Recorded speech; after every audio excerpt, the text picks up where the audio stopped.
తనకు కేటాయించిన ఎన్నికల గుర్తు సరిగ్గా కనిపించడం లేదని బీసీవై పార్టీ పరిగి ఎమ్మెల్యే అభ్యర్థి మహమ్మద్ సలీం రాష్ట్ర ఎన్నికల కమిషనర్ వికాస్ రాజుకు ఫిర్యాదు చేశారు. తనకు న్యాయం చేయాలని కోరారు. రిటర్నింగ్ అధికారికి తమ సమస్యను వివరించినా పట్టించుకోవడం లేదని ఆవేదన వ్యక్తం చేశారు. తమ పార్టీ గుర్తు చెరుకు రైతు అని పోస్టల్ బ్యాలెట్లతో పాటు ఈవీఎంలో కూడా తెలుగులో ప్రింట్ రావాలని చెప్పినా ఎన్నికల అధికారులు పట్టించుకోలేదని వాపోయారు.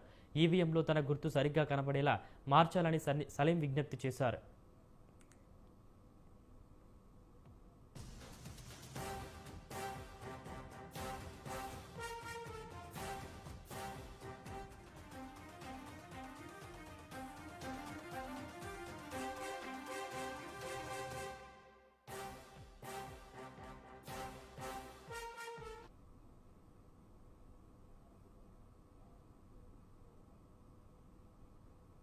తెలంగాణ ప్రజలకు న్యాయం